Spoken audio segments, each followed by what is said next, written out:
lorsque le président de la République, devant le peuple sénégalais et devant l'histoire, a décidé que l'élection présidentielle se tiendrait en 2019. Il a choisi ce moment grave pour annoncer un acte inqualifiable pour un homme tout court, a fortiori pour un homme d'État, un chef d'État, quelqu'un qui doit condenser en lui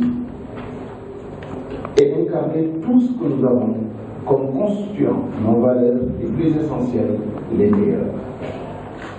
Le président de la République s'est dédié et il nous a replongé dans les jours les plus sombres de notre histoire politique. Personne ne l'a obligé à promettre entre les deux tours de l'élection présidentielle qu'une fois élu, il réduirait la durée du mandat du président de la République du Sénégal pour la porter à 5 ans et surtout qu'il l'appliquerait au mandat en cours. Hier, il est finalement revenu sur cette promesse en disant qu'il fera un mandat de 7 ans et que la réduction ne va finalement entrer en vigueur qu'à partir de 2012. Contrairement à ce qu'il soutient, le président de la République a tous les moyens juridiques et politiques pour appliquer la réduction du mandat en cours. Ainsi, il aurait pu ne pas suivre l'avis du Conseil constitutionnel, car ni l'article 51 de la Constitution ni aucun texte ne l'oblige. En la matière, le Conseil, tout comme le président de l'Assemblée nationale, ne rendent que des avis consultatifs qui ne lient en rien le président de la République. Donc, après avoir reçu l'avis du Conseil, il aurait pu saisir directement le peuple pour se conformer à sa promesse.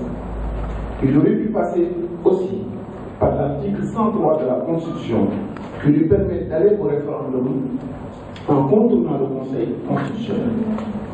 Il ne l'a pas fait parce que cette procédure lui aurait imposé sans doute pour se dire dans les coulisses à sa majorité de ne pas adopter de texte et en public de défendre le texte devant l'Assemblée nationale, ce qui serait intenable sur le plan politique.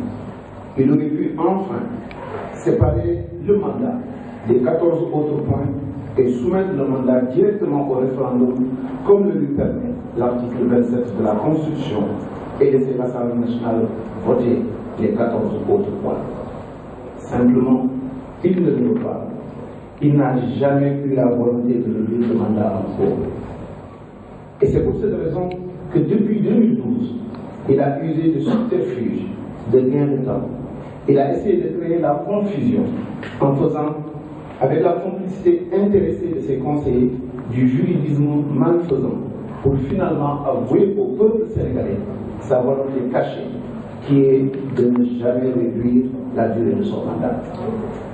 Son attitude est un reniement de tout ce que notre société et notre culture considèrent comme valeur essentielle, comme comportement vertueux d'un homme. Nous sommes ici au Sénégal dans une société de l'oralité. Ici, le verbe est plus fort que l'écrit. La parole donnée est plus sacrée que la signature écrite. Dans notre société, c'est la capacité de respect de sa parole qui permet de placer l'individu dans la stratification sociale, dans la stratification des valeurs. Bref, qui rend compte simplement du niveau de respect qu'on doit avoir de l'homme. Comme le rappelle d'ailleurs l'arabe et toutes les écritures saintes,